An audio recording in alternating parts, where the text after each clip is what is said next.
Hi viewers, সবাই কেমন আছো? আজকে শুরু করব আমরা অর্থনীতি। এক্সাম এটিসি চ্যানেলে সবাইকে স্বাগত জানাই। আজকে শুরু করছি আমরা পঞ্চবার্ষিকী পরিকল্পনার সম্পর্কে কিছু তথ্য।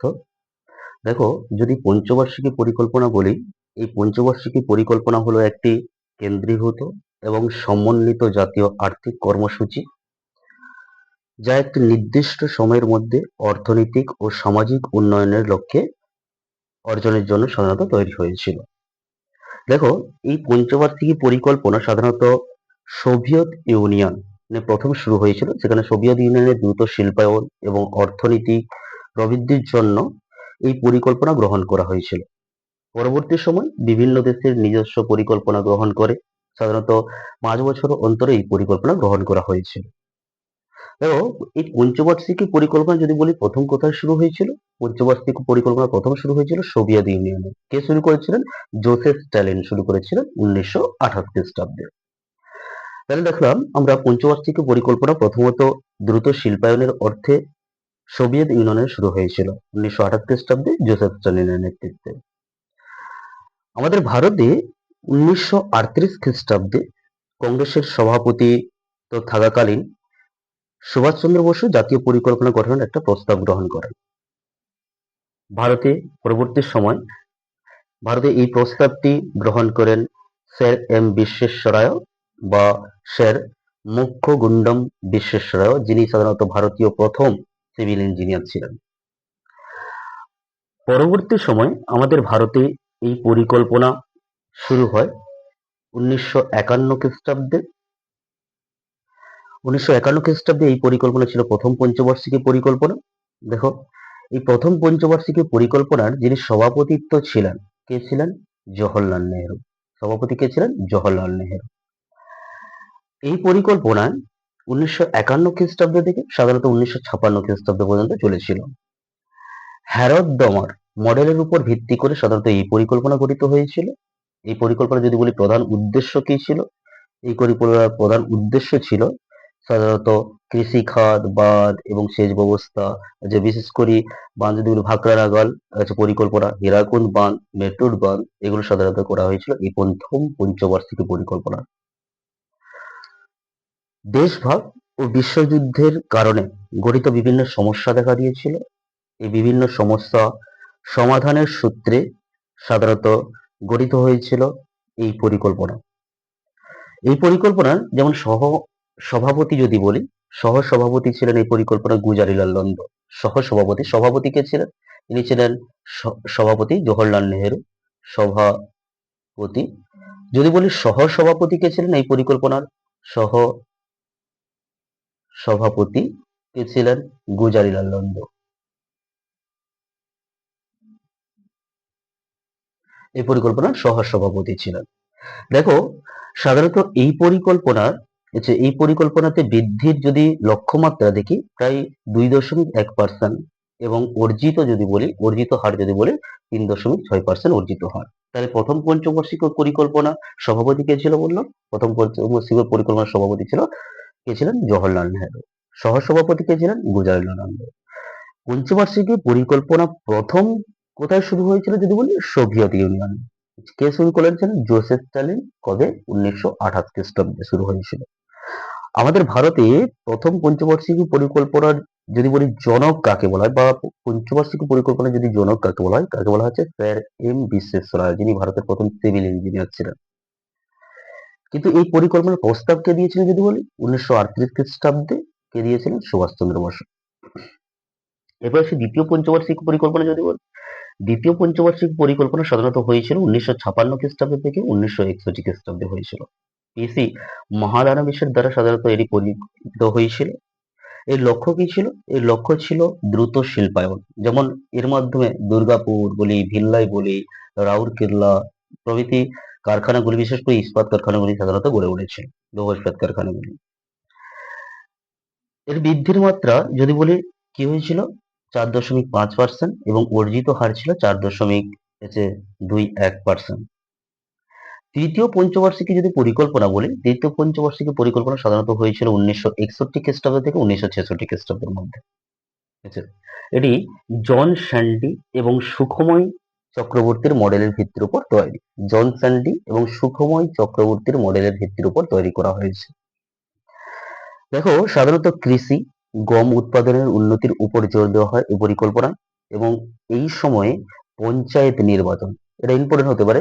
দেখো, পঞ্চায়েত নির্বাচন তাহলে কোন পঞ্চবার্ষিকী পরিকল্পনা গ্রহণ করা হয়েছিল? তৃতীয় পঞ্চবার্ষিকী পরিকল্পনা, এবং এর সময়কাল কত ছিল? 1961 থেকে 1966 খ্রিস্টাব্দের সময়কাল ছিল।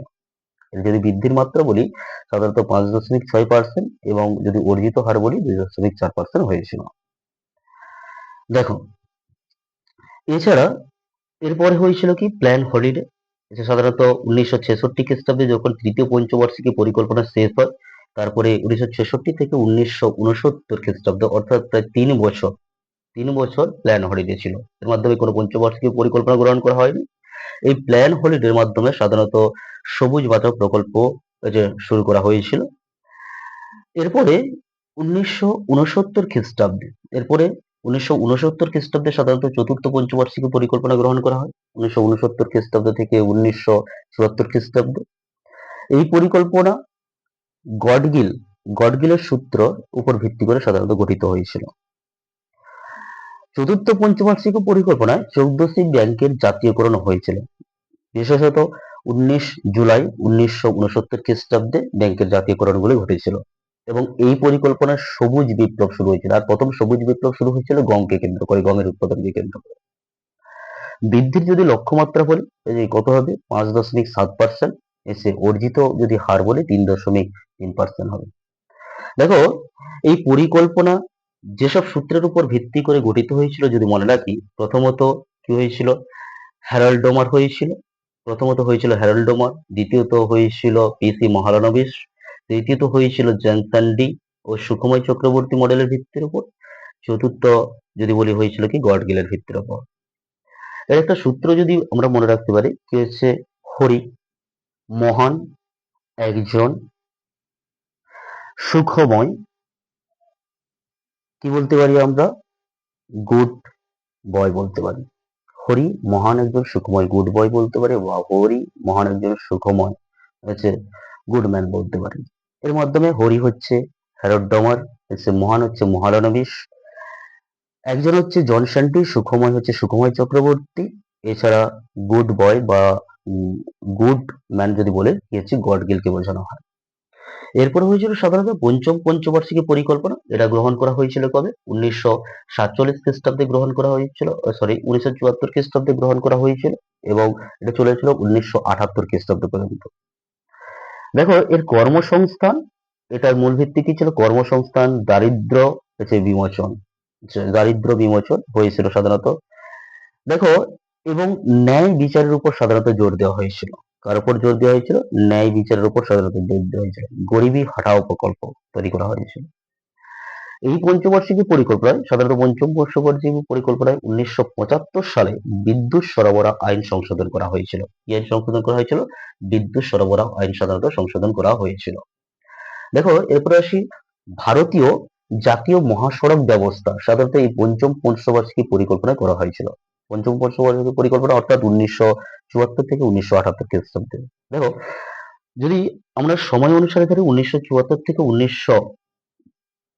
থেকে সাধারণত 1979 পর্যন্ত হওয়ার কথা, 1979 পর্যন্ত হওয়ার কথা, কিন্তু এটা শেষ হয়েছিল 1978 খ্রিস্টাব্দে। সাধারণত 1978 খ্রিস্টাব্দে নির্বাচিত মোরারি মোরারি দেশাই বা মোররাজি দেশাইজি সাধারণত এই পরিকল্পনাটি প্রত্যাখ্যান করেছিল। তবে 1978 খ্রিস্টাব্দে। তার জন্য 1969 খ্রিস্টাব্দের পরিকল্পনাটি না হয়ে 1978 খ্রিস্টাব্দে পরিকল্পনা শেষ হয়ে গেছিল। সাধারণত সময় সময়সীমার আগে এই পরিকল্পনা শেষ হয়ে গেছিল, এবং এই পরিকল্পনার যদি বৃদ্ধি মাত্রা বলি কত হচ্ছে? 4.4%, এবং অর্জিত যদি মাত্রা বলি 4.8% হয়েছিল। তাহলে দেখো, জাতীয় মহাসড়ক ব্যবস্থা চালু হয়েছিল পঞ্চবার্ষিকী পরিকল্পনায়, পঞ্চম পঞ্চবার্ষিকী পরিকল্পনা, এবং যেটা হয়েছিল 1974 থেকে 1978 খ্রিস্টাব্দের মধ্যে হয়েছিল।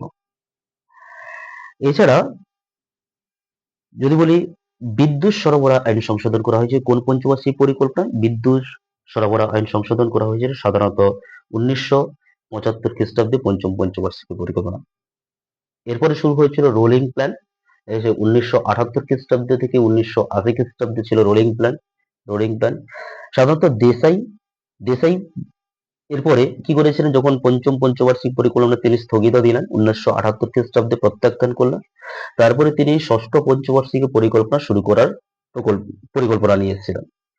কিন্তু এই পরিকল্পনাতে ইন্দিরা গান্ধী কি করলেন, 1980 খ্রিস্টাব্দে এটাকে প্রত্যাখ্যান করলেন। কত খ্রিস্টাব্দে? 1980 খ্রিস্টাব্দে প্রত্যাখ্যান করলেন। তার জন্য সেটি পরিকল্পিতভাবে না হওয়ার জন্য এটি রোলিং প্ল্যান হিসেবে গঠিত হয়ে গেল। পরবর্তী সময়ে 1980 খ্রিস্টাব্দে ষষ্ঠ পঞ্চবার্ষিকী পরিকল্পনা, বলতে পারি দ্বিতীয় ষষ্ঠ পঞ্চবার্ষিকী পরিকল্পনা শুরু হয়েছিল 1980 থেকে 1985 খ্রিস্টাব্দে হয়েছিল। সাধারণত অর্থনৈতিক উদারনীতিকরণের সূচনা ঘটে এটিতে, এবং অতিরিক্ত জনসংখ্যা রোধের পরিবার পরিকল্পনার প্রসার ঘটে এই পরিকল্পনার মাধ্যমে। এখানে জাতীয় অর্থনৈতিক একটা সংস্থা কি হচ্ছে নাবার্ড প্রতিষ্ঠিত হয়। সাধারণত ষষ্ঠ পঞ্চবার্ষিকী পরিকল্পনায় এই নাবার্ডটি প্রতিষ্ঠিত হয়। এটা হচ্ছে জাতীয় অর্থনৈতিক একটি সংস্থা। এর বৃদ্ধির মাত্রা যদি বলি 5.2% থেকে এছাড়া অর্জিত মাত্রা যদি বলি 5.7%। পরবর্তী সময় হয়েছিল সপ্তম পঞ্চবার্ষিকী পরিকল্পনা, যেটা হয়েছিল 1985 থেকে 1990 খ্রিস্টাব্দে। কবে হয়েছিল? 1985 থেকে 1990 খ্রিস্টাব্দে হয়েছিল। এই সময় রাজীব গান্ধী সাধারণত প্রধানমন্ত্রী ছিলেন। এই সময় প্রধানমন্ত্রী কে ছিলেন যদি বলি? রাজীব গান্ধী। এবং অর্থনৈতিক উৎপাদনশীল বৃদ্ধি, খাদ্যশস্য উৎপাদন এবং সামাজিক ন্যায় বিচারের মাধ্যমে সাধারণত কর্মসংস্থানের উপর জোর দেওয়া হয়েছিল এই পরিকল্পনা। বৃদ্ধির যদি মাত্রা বলি, কত? 5% ছিল এই পরিকল্পনা বৃদ্ধির মাত্রা, এবং অর্জিত ছিল 6.01% ছিল। ঠিক আছে, অনেকটাই এই পরিকল্পনায় বৃদ্ধি মাত্রা দেখতে পাচ্ছি আমরা। এছাড়া যদি বলি যে পরবর্তী সময় হয়েছিল বার্ষিক পরিকল্পনা। পরবর্তী যে পরিকল্পনা হয়েছিল অষ্টম পরিকল্পনার আগে হয়েছিল বার্ষিক পরিকল্পনা। এই বার্ষিক পরিকল্পনাটি হয়েছিল কবে? 1990 থেকে 92, অর্থাৎ 2 বছর ধরে হয়েছিল। পরিবর্তনশীল অর্থনীতির পরিস্থিতির কারণে 1990 খ্রিস্টাব্দে অষ্টম পরিকল্পনা শুরু হতে পারেনি। এটি সাধারণত বার্ষিক পরিকল্পনা হিসাবে গঠিত হয়েছিল। এখানে প্রধানমন্ত্রী পি.সি. নরসিমা রাও এর দ্বারা সাধারণত এলপিজি এর সূচনা হয়েছিল। কিসের সূচনা হয়েছিল? এলপিজি এর সূচনা সাধারণত হয়েছিল প্রধানমন্ত্রী পি.ভি. নরসিমা রাও এর দ্বারা। এই বার্ষিক পরিকল্পনা 1990 থেকে 92 যেটা হয়েছিল। অষ্টম পরিকল্পনা কবে হয়েছিল? অষ্টম পরিকল্পনা হয়েছিল 1992 খ্রিস্টাব্দ থেকে 1997 খ্রিস্টাব্দের মধ্যে। এই পরিকল্পনার শিল্পের আধুনিকরণ ছিল একটি প্রধান লক্ষ্য অষ্টম পরিকল্পনা। এবং 1995 খ্রিস্টাব্দে 1 জানুয়ারি ওয়ার্ল্ড ট্রেড অর্গানাইজেশনের সদস্য হয়েছিল ভারত। তাহলে ভারত কবে ওয়ার্ল্ড ট্রেড অর্গানাইজেশনের সদস্য হয়েছিল? 5 জানুয়ারি 1995 খ্রিস্টাব্দে। পরে দেখো, পরে আসি, দেখো সাধারণত 1995 খ্রিস্টাব্দে মিড ডে মিল ব্যবস্থা যেটা স্কুলগুলোতে মিড ডে মিল ব্যবস্থা চালু হয়েছে, সেই মিড ডে মিল ব্যবস্থা হয়েছিল এই অষ্টম পঞ্চবার্ষিক পরিকল্পনা হয়েছিল 1995 খ্রিস্টাব্দে 15ই আগস্ট। কবে হয়েছিল? 1995 খ্রিস্টাব্দে 15ই আগস্ট সাধারণত মিড ডে মিল ব্যবস্থা চালু হয়েছিল। এবং কে কামরাজ ছিল এর ফাউন্ডার। যদি বলি কে কামরাজ ছিলেন এই মিড ডে মিল ব্যবস্থার ফাউন্ডার, যেটা অষ্টম পরিকল্পনা হয়েছিল। এছাড়া পঞ্চায়েত নাগরিক পালিকার আবির্ভাব ঘটেছিল এই অষ্টম পঞ্চবার্ষিকী পরিকল্পনায়। 1993 খ্রিস্টাব্দে প্রধানমন্ত্রী রোজগার যোজনা, অর্থাৎ PMRY, প্রধানমন্ত্রী রোজগার যোজনা সূচনা ঘটেছিল 1993 খ্রিস্টাব্দে অষ্টম পঞ্চবার্ষিকী পরিকল্পনা। এই অষ্টম পঞ্চবার্ষিকী পরিকল্পনা যদি বৃদ্ধির মাত্রা বলি, বৃদ্ধির লক্ষ্যমাত্রা কত ছিল? 5.6%। এবং বৃদ্ধি কত হয়েছে? বৃদ্ধি অর্জিত মাত্রা যদি বলি 6.8% হয়েছে। নবম পঞ্চবার্ষিকী পরিকল্পনা পরবর্তী সময় আছে। নবম পঞ্চবার্ষিকী পরিকল্পনা যদি আসি, কবে আসবো? সাধারণত 1997 খ্রিস্টাব্দ থেকে 2002 সালে হয়েছিল নবম পঞ্চবার্ষিকী পরিকল্পনা। এই সময় প্রধানমন্ত্রী ছিলেন কে? অটল বিহারী বাজপেয়ী জি। অটল বিহারী বাজপেয়ী সাধারণত নবম পঞ্চবার্ষিকী পরিকল্পনার সময় প্রধানমন্ত্রী ছিলেন, বা বলতে পারি এই সময় সভাপতিও নিযুক্ত হয়েছিলেন তিনি। জনসংখ্যা নিয়ন্ত্রণ, দারিদ্র হ্রাস, শিশুর প্রাথমিক শিক্ষা ইত্যাদি ছিল কয়েকটি প্রধান উদ্দেশ্য এই নবম পঞ্চবার্ষিকী পরিকল্পনা। এই পঞ্চবার্ষিকী পরিকল্পনা যদি বৃদ্ধির লক্ষ্যমাত্রা বলি, 7.1% ছিল এই পঞ্চবার্ষিকী পরিকল্পনা বৃদ্ধির লক্ষ্যমাত্রা, এবং অর্জিত যে হয়েছে কত, 6.8%। কত শতাংশ হয়েছে? 6.8%। পরে আসি দশম পঞ্চবার্ষিকী পরিকল্পনা। এটা কবে গ্রহণ করা হয়েছিল? 2002 সালে গ্রহণ করা হয়েছিল। 2002 সাল থেকে 2007 সাল পর্যন্ত দশম পঞ্চবার্ষিকী পরিকল্পনা হয়েছিল। এর বৃদ্ধি লক্ষ্যমাত্রা যদি বলি, 8.1% ছিল। অর্জিত হার কত ছিল? অর্জিত হার ছিল 7.7%। সাধারণত দেখতে পাচ্ছি দশম পঞ্চবার্ষিকী পরিকল্পনার যেটা ছিল, সেখানে সাধারণত অর্জিত হার হ্রাস পেয়েছিল। আচ্ছা, এবং অনেকটাই হ্রাস পেয়েছিল। 8.1% ছিল বৃদ্ধির লক্ষ্যমাত্রা, কিন্তু হ্রাস পেয়েছিল কত হয়েছে? অর্জিত মাত্রা 7.7%। দেখো, এখানে সাধারণত জিডিপি বৃদ্ধি, এরই জন্য এই পরিকল্পনায়, দশম পঞ্চবার্ষিকী পরিকল্পনায় জিডিপি বৃদ্ধি যে করা হয়েছিল। একাদশ পঞ্চবার্ষিকী পরিকল্পনা কবে গ্রহণ করা হয়েছিল? 2007 সালে, এবং এটি শেষ হয়েছিল 2012 সালে।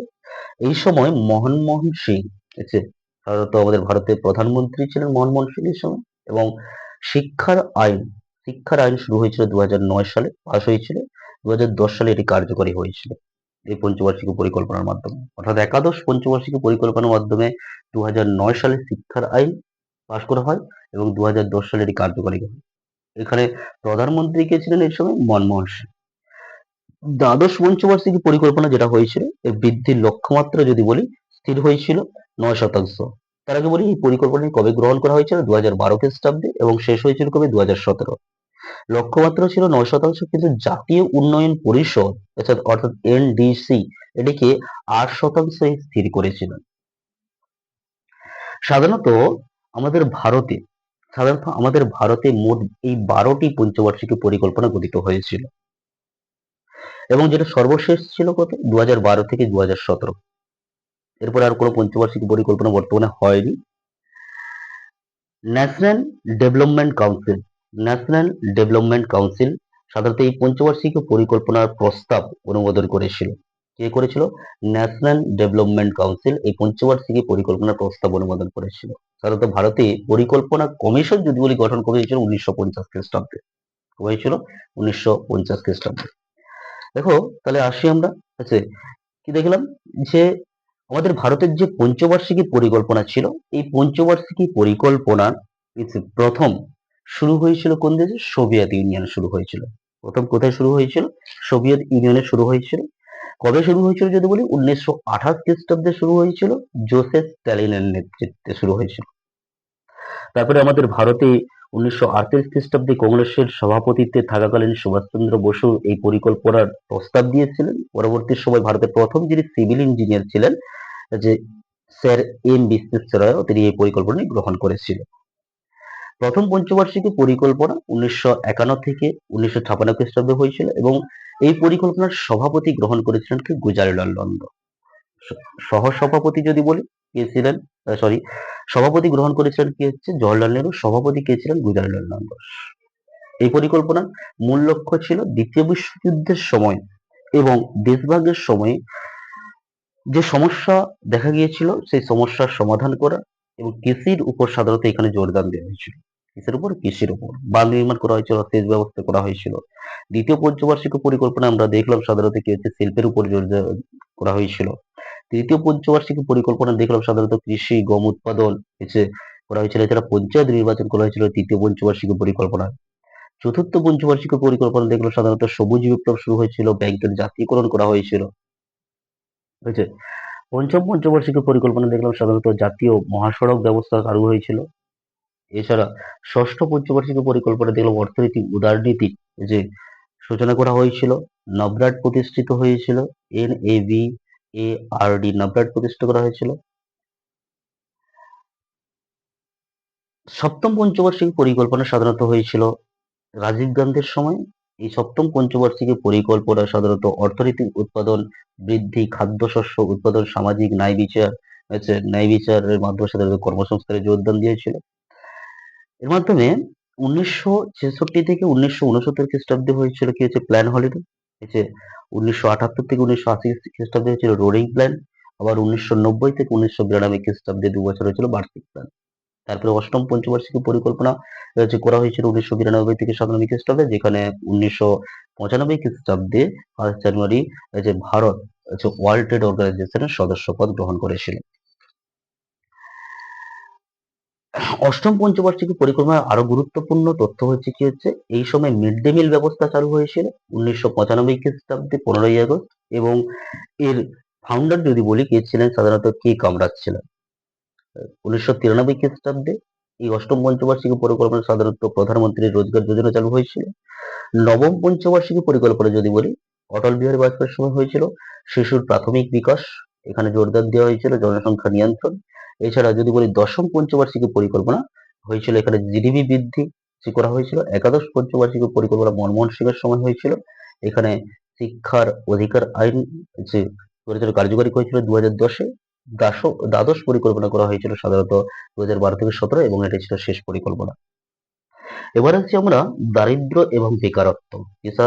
দারিদ্র এবং বেকারত্ব যদি আসি, দারিদ্র কি হচ্ছে, সাধারণত দারিদ্র হলো এমন একটি যে অবস্থা যেখানে একটি ব্যক্তি বা সমাজের একটি অংশ জীবনের মৌলিক চাহিদা মেটাতে অক্ষম হয়।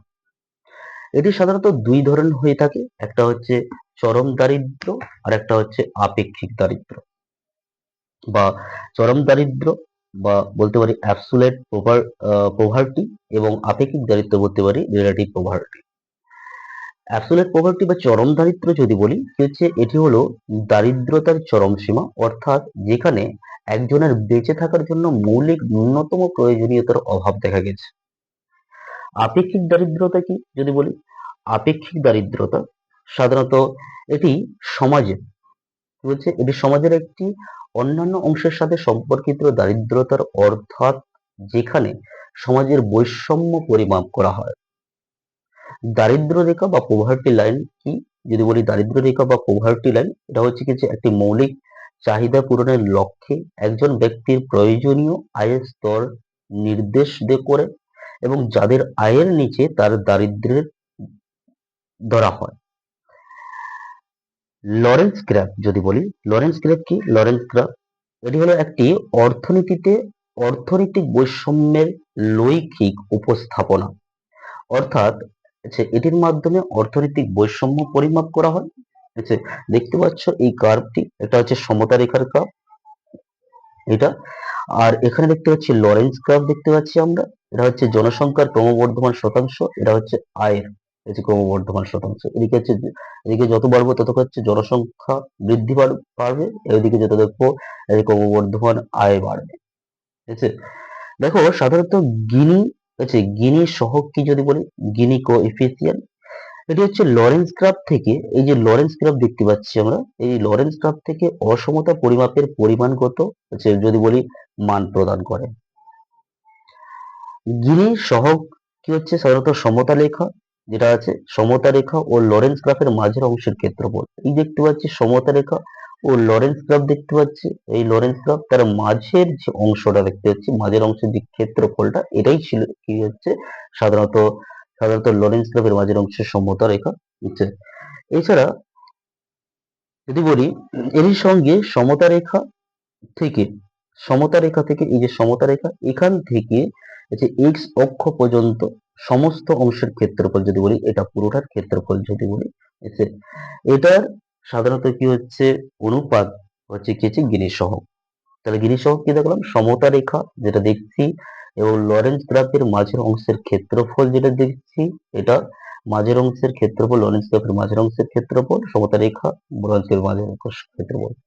এর সঙ্গে সমতা রেখা থেকে, এই সমতা রেখা থেকে এক্স অক্ষ পর্যন্ত, অর্থাৎ এটা পুরোটা এক্স অক্ষ পর্যন্ত যে সমস্ত অংশের ক্ষেত্রফলের অনুপাত হচ্ছে গিনি সহগ। অর্থাৎ গিনি সহগ হচ্ছে এটাকে যদি আমরা এম ধরি, M divided by M N, অর্থাৎ এম হচ্ছে এটাই, অর্থাৎ সমতা রেখা লরেন্স গ্রাফের মাঝখানের ক্ষেত্রফল, আর তারপরে এম এর তার সঙ্গে হচ্ছে যুক্ত এন, অর্থাৎ কি হচ্ছে পুরোটাই সমতা রেখার থেকে পুরো এক্স অক্ষ পর্যন্ত মোট ক্ষেত্রফলের অনুপাত।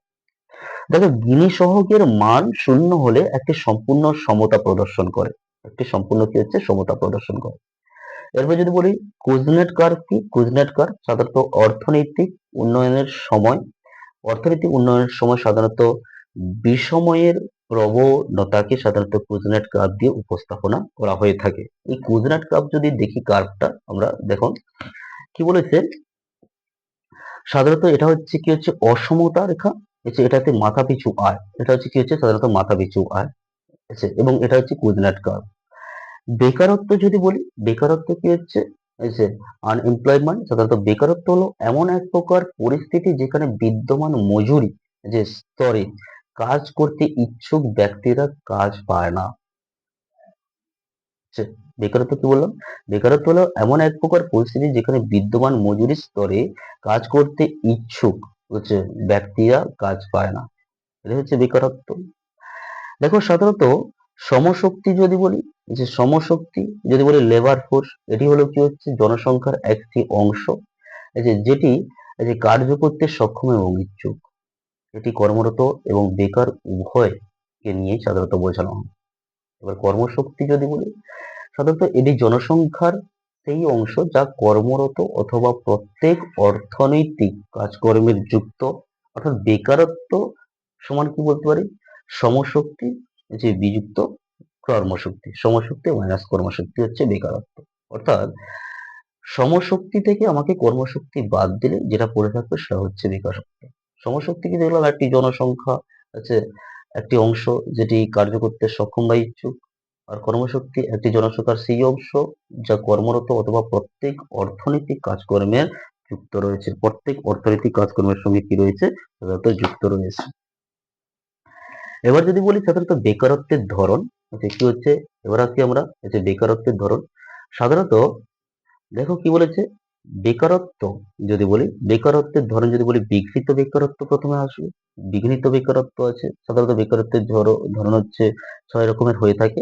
প্রথমত বিঘ্নিত বেকারত্ব, তারপরে গঠনগত বেকারত্ব আসতে পারি, চক্রাকার বেকারত্ব আসতে পারি, যে মরশুমি বেকারত্ব আসতে পারি, তারপরে হচ্ছে আংশিক কর্মসংস্থান আসতে পারি, সদ্য বেকারত্ব আসতে পারি, কি আসতে পারি, সদ্য বেকারত্ব আসতে পারি।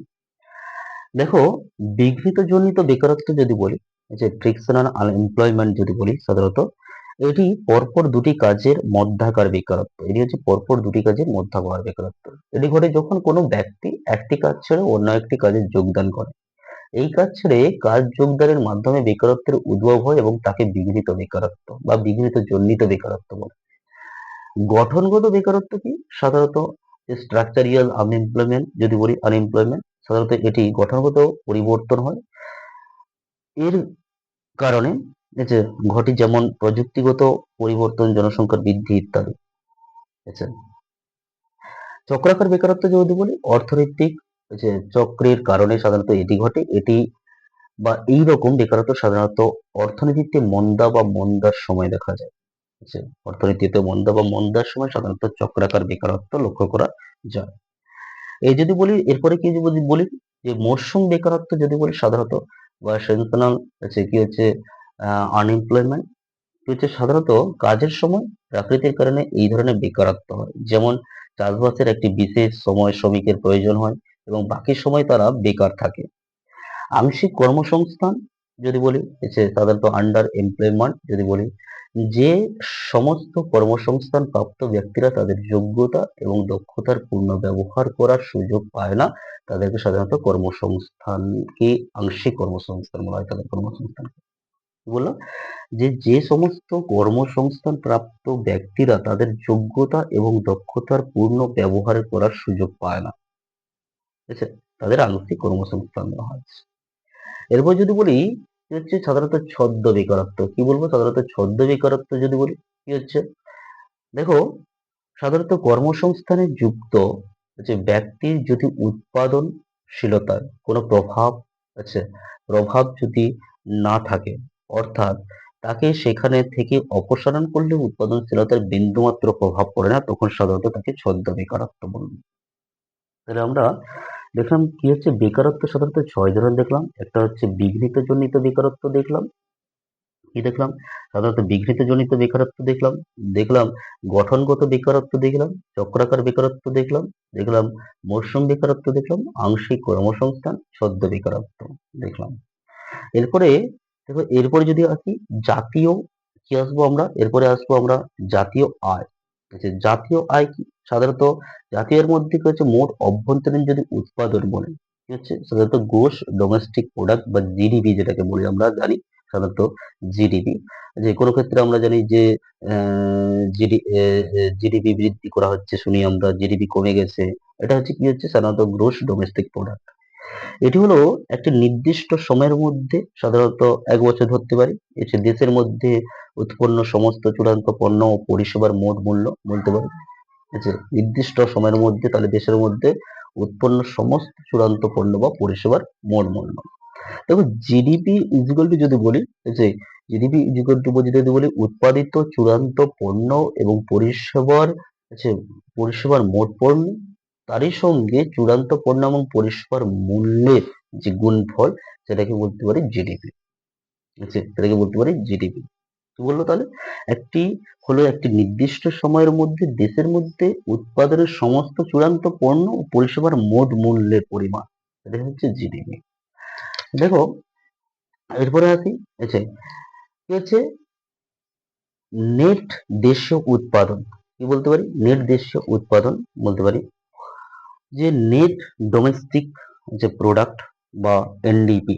কি বলতে পারি নেট ডোমেস্টিক প্রোডাক্ট বা এনডিপি। দেখো সাধারণত এটি হলো অবমূল্যায়নের মোট মূল্যের সাথে সামঞ্জস্য করা মোট অভ্যন্তরীণ উৎপাদন। আচ্ছা, অর্থাৎ NDP equal to GDP gross domestic product আছে মাইনাস অবমূল্যায়ন। মোট জাতীয় উৎপাদন যদি বলি gross national product, gross national product বা মোট জাতীয় মূল্যায়ন যদি বলি তো হচ্ছে সাধারণত জিএনপি মোট জাতীয় উৎপাদন। কি হচ্ছে এটি একটি নির্দিষ্ট সময়ের মধ্যে অর্থাৎ সাধারণত 1 বছর ধরা হয় একটি দেশের নাগরিকদের দ্বারা, ঠিক আছে একটি দেশের নাগরিকদের দ্বারা দেশের মধ্যে বা বাইরে উৎপাদিত সমস্ত চূড়ান্ত পণ্য এবং পরিষেবার মোট মূল্যকে সাধারণত বলা হচ্ছে মোট জাতীয় উৎপাদন বা গ্রোস ন্যাশনাল প্রোডাক্ট বা জিএনপি। অর্থাৎ দেখো GNP equal to GDP, GDP gross domestic product যে প্লাস বিদেশ থেকে নেট ফ্যাক্টর যেটা আয় হয় দেশের মধ্যে বা দেশের বাইরেও ধরতে পারে। মোট জাতীয় উৎপাদন যদি বলি নেট ন্যাশনাল প্রোডাক্ট যদি বলি নেট ন্যাশনাল প্রোডাক্ট কিছু এনএনপি এটি হলো কিছু অবমূল্যায়নের মোট মূল্যের সাথে সামঞ্জস্য করা মোট জাতীয় উৎপাদন হচ্ছে এনএনপি। তাহলে কি হচ্ছে এনএনপি হচ্ছে কি হচ্ছে মোট জাতীয় উৎপাদন হচ্ছে ইজিক্যাল টু জিএনপি, জিএনপি অর্থাৎ গ্রোস ন্যাশনাল প্রোডাক্ট মাইনাস অবমূল্যায়ন। দেখো ব্যক্তিগত যদি আয় বলি ব্যক্তিগত আয় বা পার্সোনাল ইনকাম যদি বলি সাধারণত ব্যক্তিগত আয় একটি প্রবাহিত ধারণা। ব্যক্তিগত আয় সমান জাতীয় আয় মাইনাস সংস্থার অবতরিত লাভ মাইনাস সামাজিক সুরক্ষা ব্যয় মাইনাস কর্পোরেট কর আছে প্লাস বলতে পারি সরকারের হস্তান্তরিত যেটা ব্যয় বা ব্যবসায়ীর হস্তান্তরিত অর্থ প্লাস সরকারের প্রদত্ত নেট সুদ এগুলো সমস্ত মিলেই তৈরি হচ্ছে সাধারণত কি হচ্ছে ব্যক্তিগত আয়। খরচযোগ্য ব্যক্তিগত আয় যদি বলি কি হতে পারে আচ্ছা খরচযোগ্য ব্যক্তিগত আয় যদি বলি সাধারণত আচ্ছা ব্যক্তিগত আয়ের সাথে প্রত্যক্ষ করকে সামঞ্জস্য করলে খরচযোগ্য ব্যক্তিগত আয় পাওয়া যায়, ব্যক্তিগত আয় পাওয়া যায়। ডিসপোজেবল পার্সোনাল ইনকাম পাওয়া যাচ্ছে অর্থাৎ ডিসপোজেবল পার্সোনাল ইনকাম হচ্ছে হচ্ছে কি হচ্ছে ইজিক্যাল টু পিআই অর্থাৎ ব্যক্তিগত আয়ের সাথে প্রত্যক্ষ কর যেটা বলতে পারি মাইনাস প্রত্যক্ষ কর সেটা হচ্ছে সাধারণত খরচযোগ্য ব্যক্তিগত আয়। আচ্ছা, তাহলে আজকে আমরা কি পড়লাম আজকে আমরা পড়লাম পঞ্চবার্ষিক পরিকল্পনার সম্পর্কে পড়লাম। আজকে আমরা পড়লাম দারিদ্র বেকারত্ব পড়লাম, পড়লাম আমরা বেকারত্বের ধরন পড়লাম, যে জাতীয় আয় পড়লাম। আজকে এইটুকু থাক, পরের ক্লাস আবার পরের দিন হবে। সবাইকে হচ্ছে ধন্যবাদ।